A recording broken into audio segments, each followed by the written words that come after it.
Just 10 రూపాయల కోసం ఒక మనిషిని కన్నీళ్లు పెట్టించడం ఎంతవరకు కరెక్ట్? 100 కోట్లు స్కాములు చేసే వాళ్ళని వదిలేసి 10 రూపాయల బన్ అమ్ముకునే కామన్ మ్యాన్ మీద మీ పవర్ని షో ఆఫ్ చేస్తారా? మేడారంలో జరిగింది జర్నలిజం కాదు, క్రుయాలిటీ.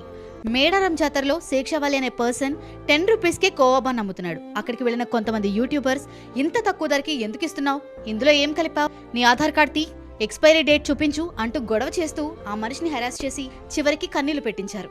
ఇది కేవలం ఫుడ్ క్వాలిటీ గొడవ కాదు, హ్యుమానిటీ రిలేటెడ్.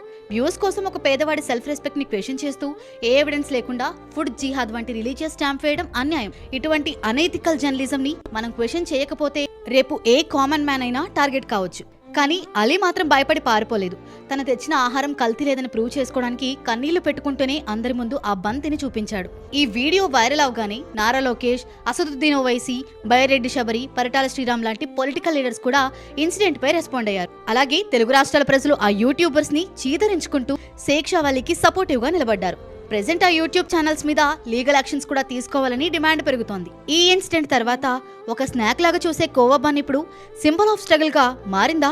అందుకే స్టార్టింగ్ లో అడిగా, ఒక 10 రూపీస్ కోసం మనిషిని కన్నీళ్లు పెట్టించడం న్యాయమా? రిలీజియన్ పేరుతో సెపరేట్ చేసి వ్యూస్ కోసం ఏదైనా చేసే వాళ్ళకి ఈ ఇన్సిడెంట్ ఒక లెసన్ కావాలి. Be human before being a creator.